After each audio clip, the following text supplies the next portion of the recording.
Mes frères et sœurs à travers le grand continent africain. Avant de m'appeler votre chef, appelez-moi votre frère. Avant de me nommer soldat, appelez-moi serviteur.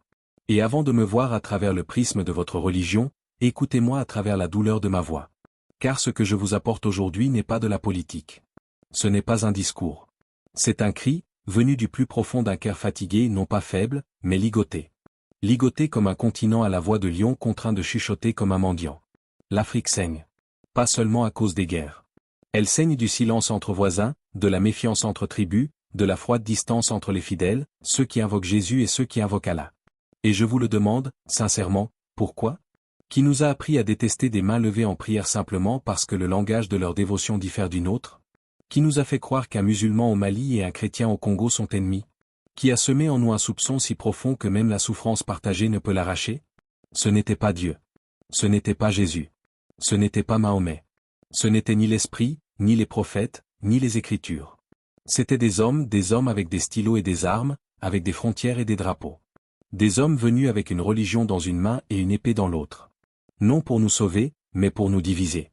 Et une fois divisés, ils se sont nourris de nous comme des vautours, picorant la chair de notre unité pendant que nous nous battions pour des miettes et des croyances. Aujourd'hui, je vous parle non seulement en tant que président d'une nation, mais en tant que fils de ce continent. Un homme qui a grandi dans des marchés où les mosquées appelaient à la prière à quelques pas des églises chantant des louanges. J'ai vu des musulmans nourrir des orphelins chrétiens. J'ai vu des chrétiens défendre leurs voisins musulmans contre la mort. J'ai vu des hommes tout sacrifier non pas pour leur propre foi, mais pour la dignité humaine. Alors, je vous le demande encore, qui nous a dit que nous étions en guerre les uns contre les autres ? Je ne parle pas aujourd'hui pour condamner. Je parle pour réveiller. Car notre véritable ennemi, ce ne sont pas nos différences. Ce sont ceux qui contrôlent les prêts, les armes, la propagande. Ceux pour qui l'Afrique n'est qu'un rayon dans un supermarché mondial. Ceux-là savent une chose que nous oublions sans cesse, une Afrique divisée est une Afrique conquise. Ils ne craignent pas notre foi, ils redoutent notre unité. Ils ne tremblent pas quand nous prions, mais quand nous prions ensemble. Ils ne paniquent pas à cause de notre jeûne ou de nos festins, mais à la vue d'un continent où chrétiens et musulmans se protègent mutuellement, se défendent côte à côte. Là où l'on comprend que la liberté de chacun est plus forte quand elle est défendue ensemble. Aujourd'hui, je vous demande de déposer l'épée de la suspicion, d'enterrer la politique de la peur, et de vous élever non pas comme musulmans, non pas comme chrétiens, mais comme africains, debout, refusant d'être un pion dans un jeu truqué bien avant notre naissance. Le temps est venu. Le temps est venu de dénoncer les mensonges qui nous ont maintenus dans la faiblesse. De désapprendre la haine qu'on nous a transmise au nom de Dieu. De rejeter le poison de la division et d'embrasser à la place le pouvoir sacré de l'unité. Car notre division est leur arme, mais notre unité sera notre salut. La foi n'a jamais été l'ennemi. Mes fils et filles bien-aimés d'Afrique, regardez longuement et attentivement dans le miroir que l'histoire nous tend. Posons-nous une question sacrée, qu'est-ce qui nous divise réellement ? Est-ce vraiment la foi, ou est-ce ce qu'on a fait au nom de la foi ? Regardez attentivement. Quand on retire les couches de douleur, de fierté, de propagande, quand on regarde au-delà des robes, des croix, du croissant, des têtes et des livres sacrés, on ne trouve pas d'ennemis. On trouve des êtres humains. De la chair, du sang, des enfants du même soleil, taillés dans la même poussière, respirant le même air, blessés par les mêmes trahisons, rêvant de la même liberté. Non, mes frères. La foi n'a jamais été l'ennemi. L'ennemi, c'est la division. Celle qui a fait oublier aux voisins le nom de leurs voisins. Celle qui a transformé les prières en politique, les lieux de culte en forteresses de peur. Celle qui a transformé les mères en endeuillés et les pères en réfugiés. Et qui nous a donné cette division ? Qui nous l'a offerte comme un calice empoisonné, en souriant tandis que nous buvions ? Ce n'était pas Dieu. Ce n'étaient pas les anges. Ce n'étaient pas les prophètes. Ce furent des administrateurs coloniaux, traçant des lignes arbitraires sur des cartes, disant, ce village est musulman, celui-là est chrétien. Ce furent des missionnaires et des marchands venus avec des bibles dans une main, et des contrats dans l'autre. Ce furent des gouvernements étrangers, armant les deux camps de nos conflits, puis nous traitant de sauvages lorsque nous saignons. Ce sont les agences de renseignement qui ont allumé des feux entre nous, puis nous ont offert des seaux remplis de carburant. Et nous avons bu le poison. Nous avons bu à la coupe de la division jusqu'à oublier qui nous étions. Jusqu'à oublier que, bien avant d'être chrétiens ou musulmans, nous étions africains. Avant la Bible ou le Coran, nous avions la justice. Nous avions la paix. Nous avions Ubuntu. Nous avions la communauté, le respect des aînés, la défense acharnée des innocents. Nous avions des codes spirituels ancestraux qui nous enseignaient à nourrir l'affamé, vêtir le nu, protéger l'étranger. Quand le Christ prêchait l'amour, l'Afrique le pratiquait déjà. Quand le prophète parlait de charité et de justice, l'Afrique le vivait déjà. Alors, pourquoi agissons-nous aujourd'hui comme si nos religions étaient en guerre?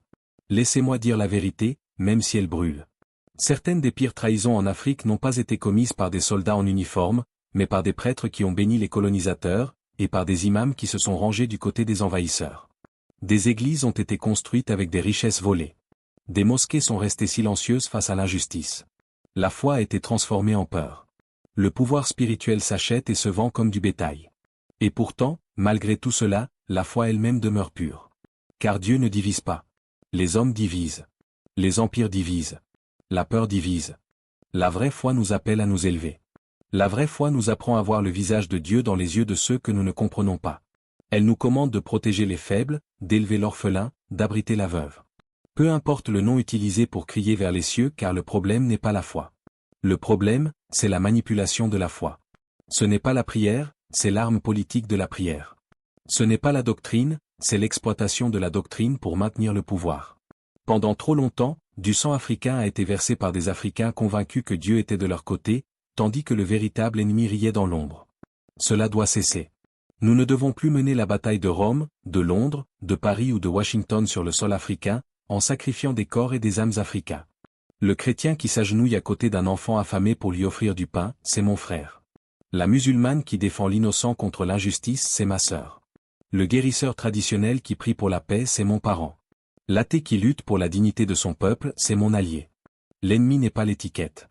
L'ennemi, c'est le mensonge.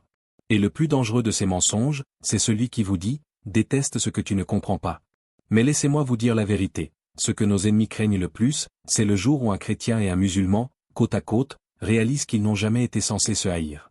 C'est ce jour-là que commence la libération. C'est ce jour-là que tombent les chaînes. C'est ce jour-là que nous cessons d'être des pions, pour devenir un peuple. Alors aujourd'hui, je m'adresse à chaque jeune Africain qui entend ma voix. Ne regardez pas l'étiquette. Regardez le cœur. Ne laissez pas l'histoire de quelqu'un d'autre écrire votre avenir. N'héritez pas de leur haine. Vous n'êtes pas né avec elle. On vous l'a enseignée. Mais vous pouvez la désapprendre. Votre foi n'est pas votre prison. C'est votre pouvoir. Utilisez-la pour unir, non pour diviser. Car la rédemption de l'Afrique ne viendra pas lorsque nous partagerons la même religion. Elle viendra quand nous nous protégerons mutuellement malgré nos religions. Elle viendra quand nous dirons ensemble « Mon voisin est sacré ». Peu importe sa foi. Même si nous prions dans des langues différentes, nous dirons au monde « Vous ne nous diviserez plus. Notre unité n'est plus négociable. » Mes frères, mes sœurs, la véritable guerre, aujourd'hui, c'est pour votre esprit.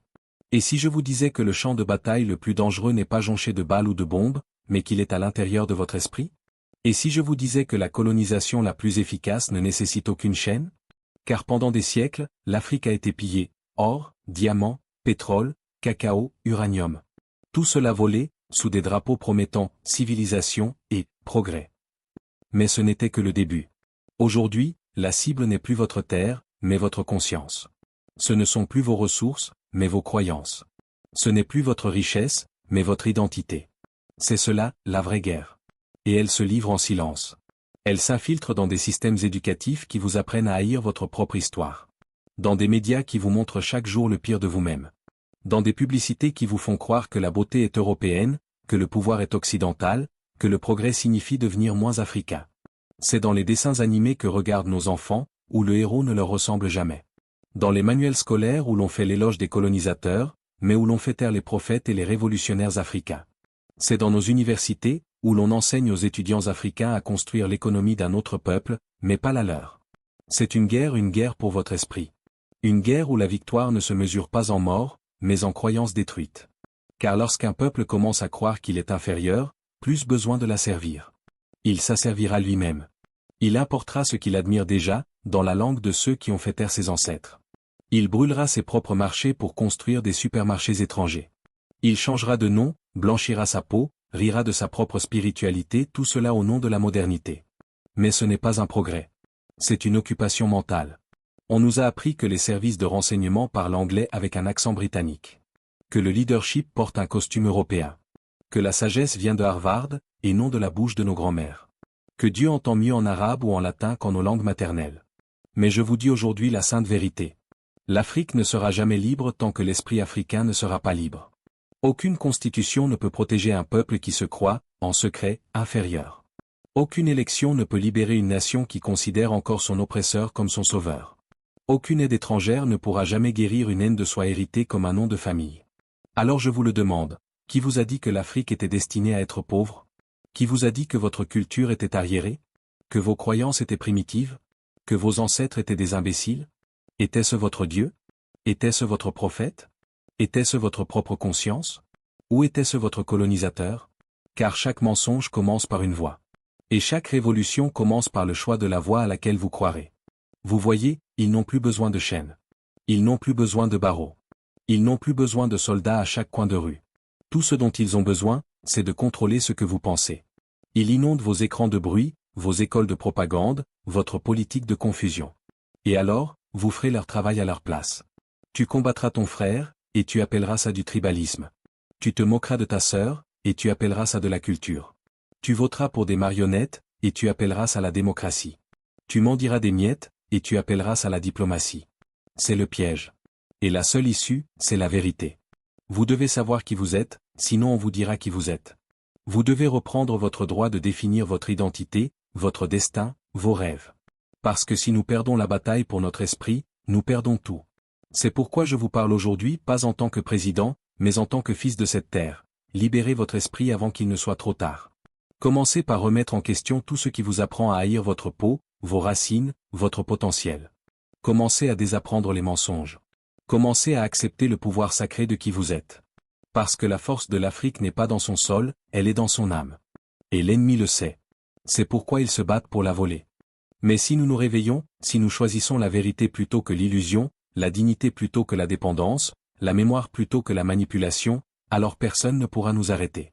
Personne ne pourra semer les conflits, nourrir les divisions, orchestrer les distractions. Mes frères et sœurs de tout le continent, permettez-moi maintenant de parler de l'arme la plus hideuse qu'ils utilisent contre nous, la division. Une arme plus ancienne que leur banque, leur Bible, leur balles. Une arme dessinée sur des cartes, avec des règles et des stylos européens. Ils n'ont pas seulement volé notre or. Ils ont fracturé nos âmes. Ils n'ont pas seulement pris nos terres. Ils ont empoisonné nos relations. Et maintenant, nous saignons de nos propres mains, pendant qu'ils regardent et profitent. Dites-moi, qui profite quand un village chrétien et un village musulman brûlent les maisons l'un de l'autre? Qui gagne quand un fermier fulani se retourne contre un berger dogon? Qui gagne quand un drapeau africain entre en guerre contre un autre drapeau africain, flottant au-dessus d'une ligne tracée par des Européens? Nous ne fabriquons pas les armes, nous les importons. Nous ne possédons pas les chaînes d'information, nous les consommons. Nous ne planifions pas les conflits, nous y réagissons.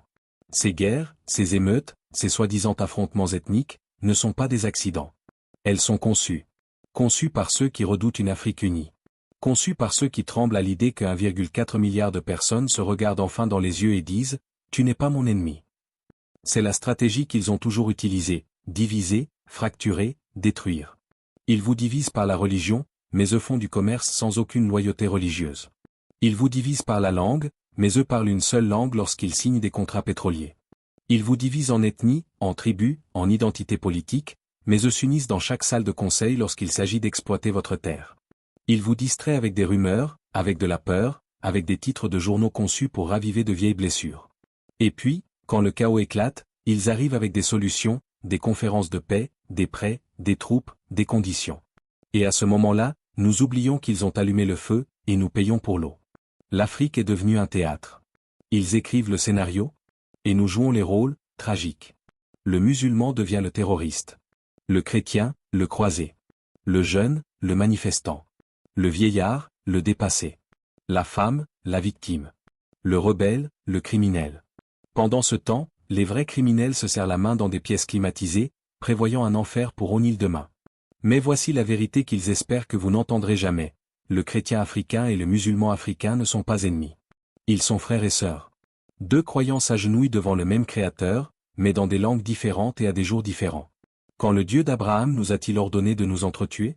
Quand le prophète ou le Christ ont-ils béni nos divisions? Ils ne l'ont jamais fait. Mais les colonisateurs l'ont fait. Les trafiquants d'armes l'ont fait. Les agences de renseignement l'ont fait. Les présidents fantoches et les banquiers mondiaux. Ils l'ont tous fait. Ils ont murmuré des mensonges dans les fissures de notre douleur. Ils ont transformé nos temples en champs de bataille, nos souvenirs en armes. Et maintenant, si nous ne faisons pas attention, nos enfants grandiront en croyant que la division est une tradition, que la haine est un héritage. Mais c'est un mensonge. Notre véritable tradition est la solidarité. Avant leur carte, nous faisions du commerce entre les régions. Avant leurs frontières, nous partagions la langue, le bétail, la pauvreté, la paix. Devant leurs armées, nous avons accueilli les étrangers comme des parents. Avant leur scénario, nous chantions les mêmes chansons aux mêmes stars. Nos ancêtres n'étaient pas parfaits, mais ils n'étaient pas idiots. Ils savaient que la survie exigeait l'unité, non l'uniformité, mais l'unité d'objectif. Et donc, je dis cela à chaque imam et à chaque prêtre, à chaque cheikh et à chaque pasteur, vos chairs ne doivent plus être des champs de bataille. Elles doivent devenir des ponts. Ne prêchez pas les uns contre les autres, mais les uns pour les autres. Prêchez non pas pour diviser, mais pour défendre la vérité. Ne prêchez pas pour l'approbation étrangère, mais pour l'honneur des ancêtres. Jeunes, refusez d'être les fantassins dans la guerre de quelqu'un d'autre. Refusez d'être l'allumette qui allume leur feu. Refusez de devenir l'histoire qui justifie leur intervention. Vous n'êtes pas des pions. Vous n'êtes pas une statistique. Vous n'êtes pas des hashtags. Vous êtes la génération qui peut mettre fin à la stratégie de diviser, distraire et détruire. Car une fois que nous aurons choisi une voie interconfessionnelle panafricaine courageuse et universelle, le jeu unilatéral prendra fin. L'Occident ne peut pas exploiter un peuple qui se parle. L'Orient ne peut pas manipuler un peuple qui prie ensemble. Les prophètes ne peuvent pas alimenter les conflits lorsque les masses refusent de se battre entre elles. Disons bientôt ensemble, ma foi n'est pas une arme. Mon prochain n'est pas mon ennemi. Mon identité n'est pas à vendre. De Lagos à Khartoum, de Bamako à Mogadiscio, de Kinshasa à Kigali, nous voyons enfin à travers la fumée de leurs 10. Le feu qu'ils ont allumé pour nous brûler. Puisse-t-il désormais éclairer notre chemin vers l'éveil, la foi au-delà des frontières guérissant l'esprit fracturé de l'Afrique. Mes fils et filles bien-aimés d'Afrique, maintenant que nous avons démasqué l'arme de la division, nous devons nous demander, comment pouvons-nous guérir? Comment restaurer ce qui a été brisé, non pas par la nature, mais par la conception? Comment pouvons-nous dépasser la douleur de notre passé pour accéder à la promesse de notre avenir? Permettez-moi de commencer par cette vérité, la foi n'est pas une frontière. La foi est un pont. L'enfant qui pleure en Somalie ressent la faim de la même manière que l'enfant au Ghana. La veuve de la République centrafricaine pleure son mari avec les mêmes larmes que celle d'Éthiopie. Et quand les bombes tombent, ils ne demandent pas si vous êtes chrétien ou musulman. Ils détruisent tout simplement. Pourtant, pendant trop longtemps, notre foi a été exploitée pour marquer des territoires. Nos mosquées et nos églises, qui devraient être des sanctuaires, sont trop souvent devenus des lieux d'influence de Babel. Rappelons-nous qu'avant que l'Afrique ne soit divisée en colonies, avant que la foi ne devienne un outil politique, nous croyions en un seul Dieu en différentes langues. Nous croyions en la communauté, à l'hospitalité et à la dignité de chaque âme. Nous croyions qu'accueillir l'étranger, c'était honorer le divin. L'Afrique n'attendait pas le salut. L'Afrique était déjà sacrée. Ce sont nos cœurs qui portaient l'esprit d'unité. C'est notre sol qui murmurait d'anciennes prières bien avant l'arrivée des drapeaux étrangers. Ce sont nos anciens qui ont enseigné la révérence non seulement pour un créateur, mais pour la création elle-même. Les effets de la colonisation n'étaient pas simplement physiques. C'était spirituel. Ils nous ont dit que notre façon de pratiquer le culte était inférieure. Ils nous ont dit que nos rituels étaient sauvages. Ils nous ont fait honte de nos noms, de nos tambours, de nos façons de nous agenouiller. Et puis, une fois notre foi brisée, ils se sont insérés comme médiateurs entre nous et Dieu, entre nous et les autres. Mais je vous le dis aujourd'hui, le divin ne reconnaît pas les cartes coloniales. Dieu ne parle pas seulement le latin ou l'arabe. Le ciel ne délivre pas de visa en fonction de la confession religieuse. Que vous l'appeliez Allah ou Yahweh, que vous vous prosterniez le vendredi ou que vous vous agenouilliez le dimanche, que vous récitiez le Coran ou que vous chantiez des psaumes, vous êtes vus, vous êtes entendus, vous êtes aimés. Et ainsi, la guérison ne commence pas dans les conférences, mais dans notre conscience. Non pas dans les décorations, mais dans nos décisions. Non pas en attendant Rome ou la Mecque, mais en regardant notre prochain dans les yeux et en disant « Je te vois, frère. Je t'honore, sœur. Ta foi ne menace pas mon besoin et le nourrit. » Car lorsque l'enfant chrétien partage son pain avec un ami musulman, une nouvelle Afrique naît. Lorsque l'imam se rend à l'église pour pleurer un ancien du village, une blessure est suturée. Quand un pasteur protège une mosquée de la violence, une génération se réveille. Ce n'est pas de la faiblesse. C'est la force divine. Il est facile de se battre pour ses propres intérêts. C'est divin de se battre pour ceux qui sont différents. Et si nous croyons vraiment en Dieu, nous devons aussi croire en la justice, en la dignité et en la paix. Parce que toute foi qui engendre la haine n'est pas une foi, c'est une robe de peur et des robes sacrées. Que notre nouvelle théologie soit celle de l'unité. Que la mère chrétienne sache que lorsque son fils est sauvé d'une inondation par un musulman, c'est toujours un miracle. Que l'agriculteur musulman dont le bétail est guéri par les prières d'une femme chrétienne considère cela comme une grâce. Que le village qui possède à la fois une mosquée et une église les traite non pas comme des rivales, mais comme des ancres d'espoir. Mais nous devons apprendre à voir au-delà du feu.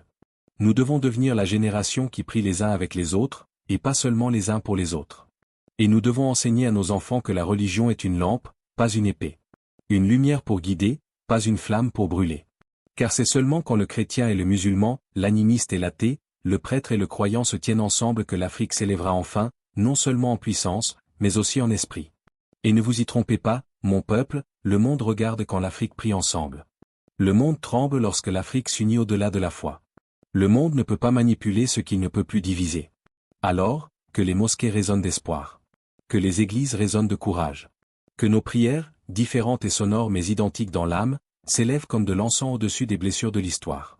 Et que ceci soit notre credo, je suis d'abord africain. Je suis le gardien de mon frère. Je ne tuerai pas au nom de Dieu. J'aimerai au nom de la vérité. C'est ça la guérison? C'est l'appel. C'est ça l'avenir? Le message qu'ils craignent lorsque l'unité devient pouvoir. Il y a une raison pour laquelle ils craignent votre unité. Ce ne sont pas vos ressources qui les empêchent de dormir la nuit, même s'ils les volent. Ce n'est pas votre nombre croissant qui compte, c'est chaque naissance. Ce ne sont pas vos protestations ni même vos votes qui comptent. Ce qu'ils craignent le plus, c'est le jour où vous vous unirez enfin. Parce que l'unité, mes frères et sœurs, est la seule force qu'aucune balle ne peut détruire. Aucune politique ne peut effacer, aucun jeu ne peut supprimer. L'unité n'est pas le slogan. Ce n'est pas un hashtag. Ce n'est pas quelque chose que vous portez sur un t-shirt ou que vous scandez dans une foule. C'est un feu qui brûle tranquillement jusqu'à ce qu'il consume tout ce qui veut nous diviser. Et quand cela arrive, ils paniquent. Pourquoi? Parce que leur système entier, cette manipulation de l'empire moderne, n'a jamais été construit pour contrôler un peuple uni. Il a été construit pour gérer le chaos, pour diviser avec précision, pour gouverner par la confusion. Quand vous êtes divisés, ils gouvernent par défaut. Ils opposent les chrétiens aux musulmans, les tribus aux tribus, les jeunes aux anciens, les hommes aux femmes, les femmes aux anglophones.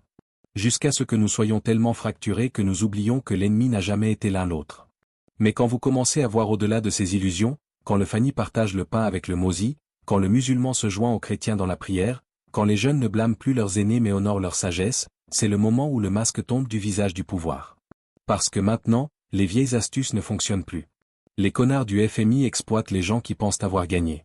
L'ONU ne peut pas offrir une fausse paix à un continent qui a trouvé la paix intérieure.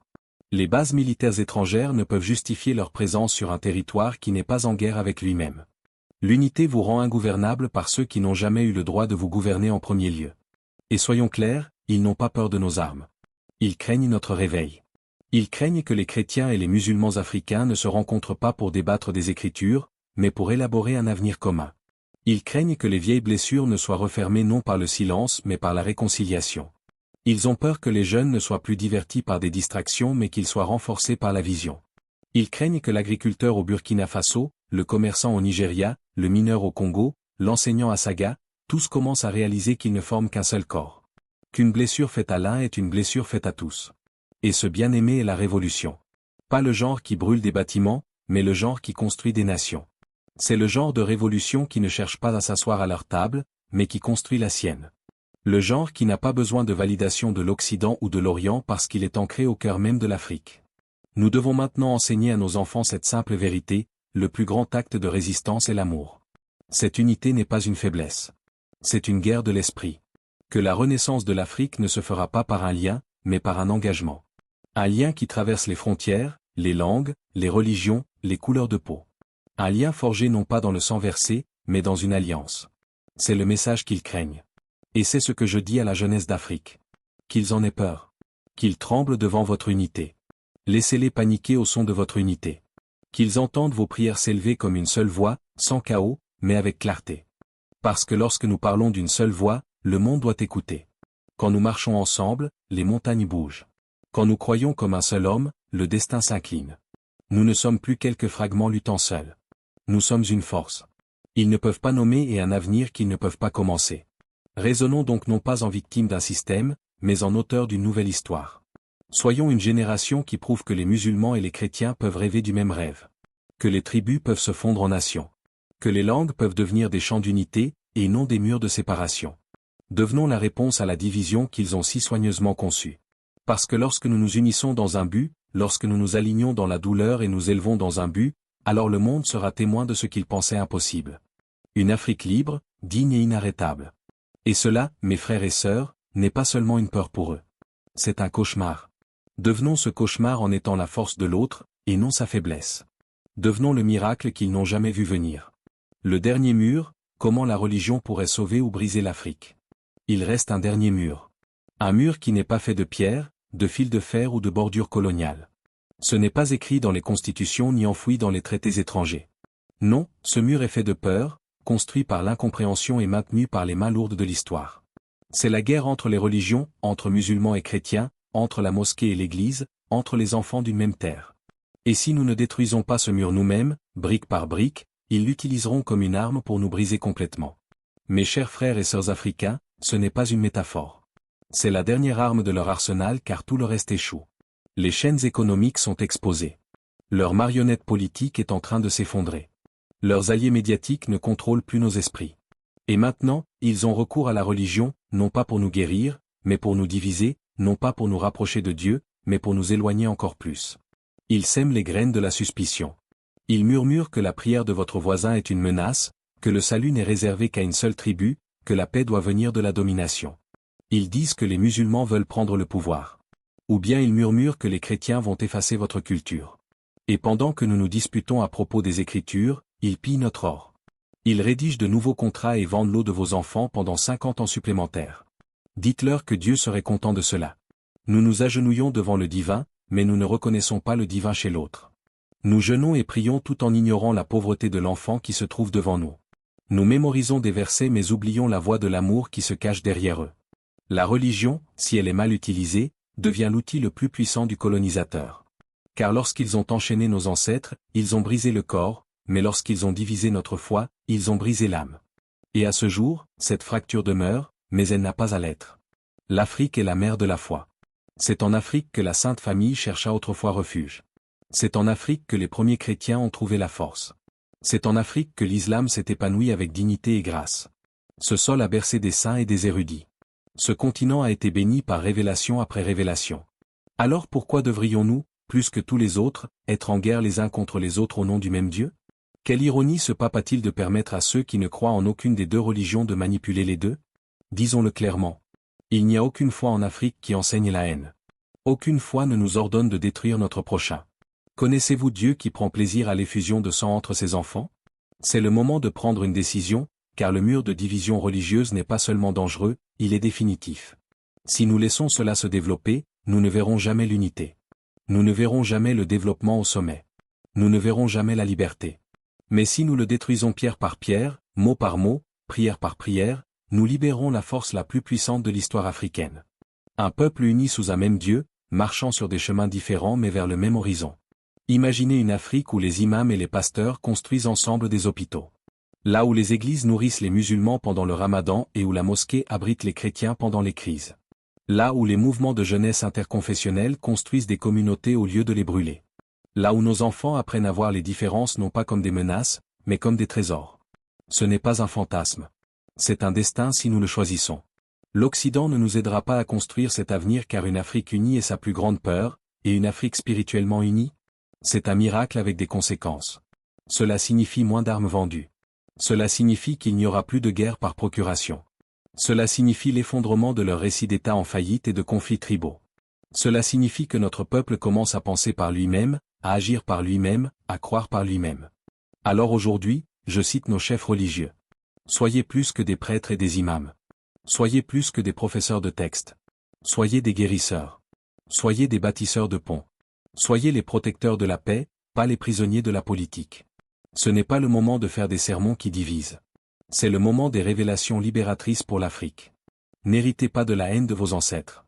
Ne gardez pas de rancune pour des guerres que vous n'avez pas commanditées. Soyez la génération qui met fin à ce que les autres n'ont pas pu faire. Soyez la voix qui dit, assez de paroles, assez de morts, assez de divisions, assez de manipulations. Que votre mosquée et votre église soient côte à côte, non pas comme des monuments de conquête, mais comme des symboles de coexistence.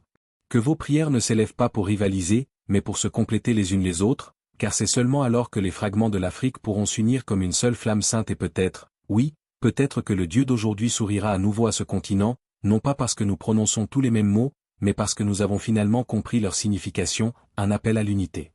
Ne nous arrêtons pas, ni dans la peur, ni dans la défaite, mais dans la révérence, car ce moment n'est pas seulement la fin d'un message. C'est le début d'un mouvement. Mes frères et sœurs bien-aimés à travers ce continent sacré, l'Afrique n'est pas maudite. L'Afrique n'est pas faible. L'Afrique n'est pas divisée. Elle est juste endormie. Mais même les lions se reposent avant de se lever. Et maintenant, elle se lève.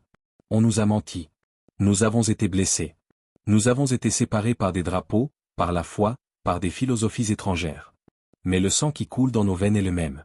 Le sol sous nos pieds porte les traces des rois et des prophètes, des guerriers et des saints. Nos ancêtres crient depuis la poussière. N'oublie pas qui tu es. Ne vous inclinez pas devant ceux qui vous ont autrefois courbé le dos. Ne laissez pas ce qui a été planté dans la division devenir votre destin. Vous voyez, ils pensaient qu'ils pouvaient nous briser. Ils pensaient pouvoir nous enterrer, nous noyer dans le mensonge, nous empoisonner avec la haine. Mais ils ont oublié la vérité la plus puissante jamais murmurée dans les vents de l'Afrique, nous sommes ceux que nous attendions. Ni l'ONU, ni le FMI, ni l'ancien colonisateur. Nous, le peuple africain, sommes la solution à nos propres souffrances. Mais nous ne pouvons pas nous élever par fragments. Nous ne pouvons pas construire un monde nouveau sur les décombres de la suspicion religieuse. Nous devons nous élever dans la foi. Non pas la foi qui divise, mais la foi qui unit, élève et rachète. Et donc je déclare cela maintenant à chaque auditeur, que tu t'agenouilles le vendredi ou le dimanche, que tu jeûnes pendant le ramadan ou pendant le carême, que tu l'appelles Allah, Yahweh ou que tu lui parles en silence, tu es mon frère, tu es ma sœur, tu es ma destinée, tu es ma défense. C'est donc cette unité qu'ils craignent.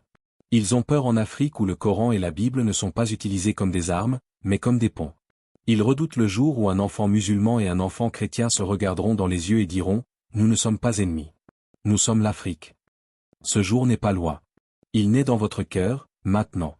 Il est porté par votre voix. Il attend entre vos mains. Et lorsque vous agissez, il devient irrésistible. Alors, je dis à la jeunesse africaine, parlez en son nom. Unissez-vous. Que votre génération soit celle qui mette fin à ce que l'esclavage a commencé. Que vos prières ébranlent le ciel, non pas avec des cris de guerre, mais avec des chants de paix. À nos imams, pasteurs et prêtres, prêchez non pas pour protéger vos fidèles les uns des autres, mais pour les préparer à cheminer ensemble vers leur destinée. Partagez votre sagesse, non vos blessures. Donnez-nous vos bénédictions, non vos fardeaux. À nos enfants, grandissez sans les chaînes que nous avons portées. Dansez dans une liberté que nous n'avons jamais connue. Priez et vivez la joie dont nous rêvions seulement. Et aux puissances étrangères, aux architectes de la division, aux négociants de la peur, à ceux qui se cachent derrière le rideau, nous disons ceci, votre temps est en place. Vos plans sont connus sous le couvert de vos mensonges. L'Afrique ne jouera plus le rôle que vous lui avez assigné. Nous ne serons plus des pions sur votre échiquier géopolitique. Nous serons les joueurs, les poètes, les prophètes de notre propre histoire. Et notre histoire, qui commence aujourd'hui, sera écrite à l'encre de l'unité, chantée sur la mélodie de la foi et gravée dans l'histoire par les mains du peuple. Alors, que les tambours battent à nouveau, non pas pour la guerre, mais pour l'accueil. Que les cloches sonnent, non pas pour le chagrin, mais pour la solidarité. Que les appels à la prière s'élèvent aux côtés des chœurs gospel. Que le feu de l'âme africaine brûle avec intensité, non pas de rage, mais d'une juste résolution. Que le monde se souvienne, l'Afrique a été divisée par la force, mais elle sera guérie par la foi, et elle se relèvera par l'amour. Nous concluons donc par une dernière prière, non pas d'une religion particulière, mais du cœur d'un continent longtemps privé de sa voix. Ô Dieu de nos pères, Dieu de paix, de justice et de vérité, libère nos esprits, guéris nos blessures, unis nos mains. Qu'aucune langue ne profère plus de haine en ton nom. Qu'aucun enfant ne meure pour un drapeau qu'il n'a pas choisi. Et que cette terre autrefois pavoisée soit désormais semée de paix, de prospérité et de puissance. En ton nom, cependant, nous t'appelons. Que l'Afrique vive. Amen. Un moyen. Ainsi soit-il. Pour accéder à davantage de vidéos exclusives, n'hésitez pas à vous abonner à notre chaîne. Nous serions également ravis de connaître le pays depuis lequel vous nous suivez.